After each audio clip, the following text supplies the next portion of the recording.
Good morning, students. Today, we will study Unit 2 of MED 002, which is about the parameters of sustainable development.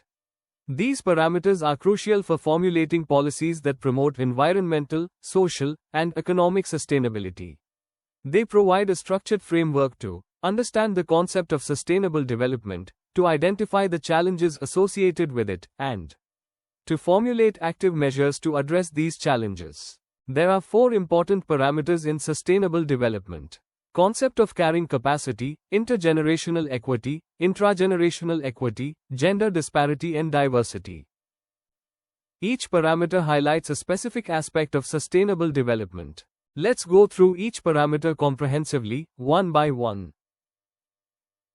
The first parameter of sustainable development is concept of carrying capacity, which defines the maximum population or level of activities the Earth can support indefinitely without degrading its natural systems.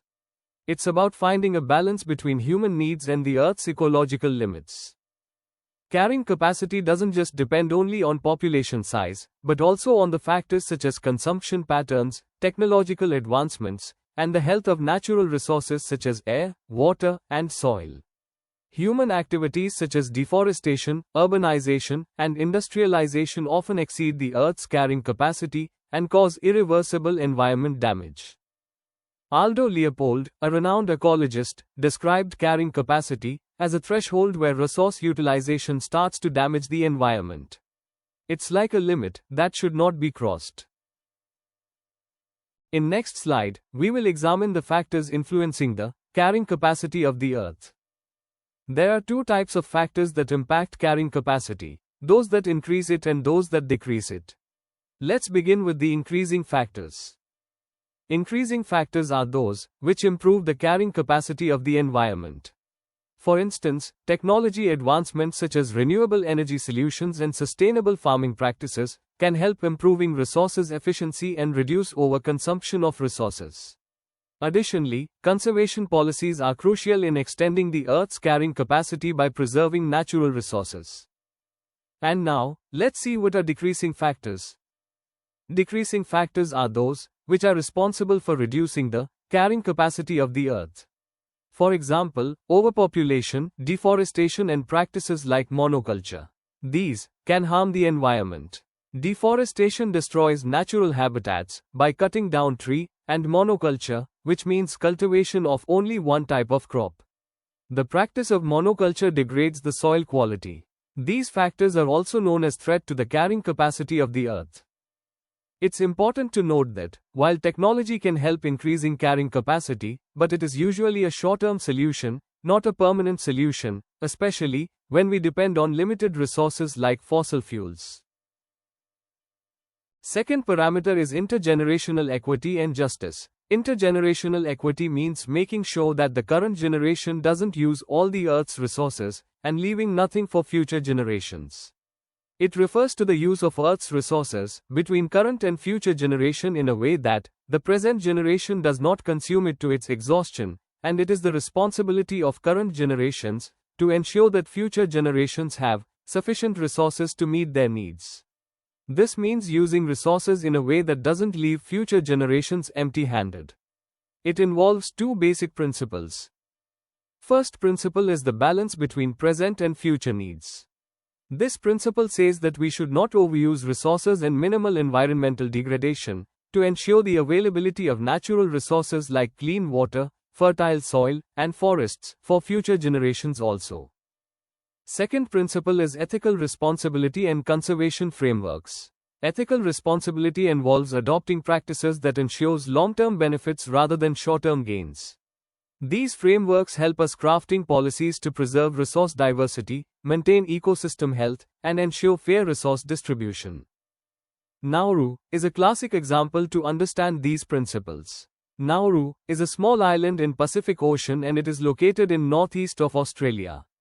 In the 1970s, Nauru became a rich country because of its rich phosphate deposits, but because of overusing these resources, caused the Nauru country in economic trouble and also caused serious environmental damage. This incident teaches us the importance of using resources wisely. Now let's move to third parameter is intra-generational equity and justice. The term intra-generation equity refers to the resource distribution within the current generation only. It ensures that everyone has equal access to resources and opportunities for all, and addresses inequalities both at local level and global level. Let's start with local disparities. Local disparity refers to inequalities and disparities within the country. Issues such as poverty, gender inequality, and disparities between rural and urban areas cause unequal access to resources and also affect sustainable development. For example, in sub-Saharan Africa, the region faces significant economic challenges due to high debt and low foreign investment, which make it difficult to achieve sustainable development. These challenges highlight the importance of addressing inequalities to ensure that everyone has equal opportunity without any disparity. And now let's discuss what is global inequality. It highlights disparities on a global scale. Developed countries consume a disproportionate share of resources, while developing nations suffers from resource shortage and environmental degradation. For instance, the developed nations benefit from overexploitation of resources in the developing nations, which makes poverty and environmental issues even more problematic in those regions. This unequal distribution of resources creates significant challenges for sustainable development worldwide. Global efforts like New International Economic Order (NIAO) aims to create a more equitable economic system by promoting fair trade practices and reducing inequalities between nations. Let's now discuss the fourth parameter, gender disparity. Gender inequality remains a significant barrier to sustainable development. Women, especially in rural areas, manage critical resources like water and forests, but they are often excluded from decision-making processes, despite the fact that these decisions directly affect them. However, women have also become leaders in environmental movements. For example, in the Chipko movement, where women took a stand against deforestation by hugging trees to stop deforestation. This movement highlighted the importance of women in sustainable development. And similar incidents happened in Gadchiroli district of Maharashtra, where harmful development projects that caused severe environmental degradation and exploitation. In response, women of the region started protest and demanded for policies that focus on sustainability and for their inclusion in decision-making. These examples illustrate the importance of empowering women with education and leadership roles for achieving sustainability. It is important to reduce gender gaps and empowerment of women. Policies must ensure equal access to education, resources, and leadership opportunities to promote sustainable progress. Now, let's talk about diversity. Diversity is important for sustainability. It helps to build an ecosystem and strengthens a community's ability to adapt and overcome challenges. For example, indigenous knowledge and resource management has been crucial for many indigenous communities. They use traditional knowledge to manage resources in a way that doesn't harm the environment. And this was done in the village projects of Seed in Udaipur, Rajasthan and Ralegaon Siddhi in Maharashtra. The local community created their own rules to protect their wetlands, land, and forests. In places like Udaipur and Ralegaon Siddhi, community-driven initiatives have successfully restored resources and demonstrate the effectiveness of this approach. The Earth Summit in 1992 recognized the importance of indigenous peoples in sustainable development, and its Agenda 21 specifies that the local communities should be treated as the custodians of their environment and natural resources, and should be included in environmental decision-making processes. This acknowledgement highlights the significant contributions they can make to preserve our planet. And, when we talk about biological diversity, it refers to the health of ecosystems, which is essential for things like food security, clean air, and water. Protecting endangered species and their habitats is equally important to maintain ecological balance.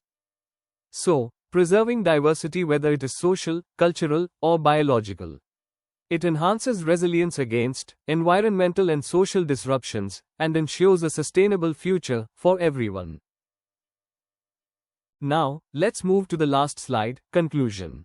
We have discussed various parameters for sustainable development in the previous slides. Let's revise them one by one in short. First one was carrying capacity, it's about understanding the Earth's limits. And then, intergenerational equity, to ensure fairness between current and future generations. And then, intra-generational equity, which addresses global and local inequalities. And then, the gender inclusion for empowering women for a more equitable society. And the last one was diversity for protecting social, cultural, and biological systems. These parameters remind us of the finite nature of Earth's resources and our responsibility to use them wisely. Sustainable development requires a collective effort to balance human needs with environmental preservation. Thank you for your attention. In next lecture we will study Unit 3, Approaches to the Study of Sustainable Development.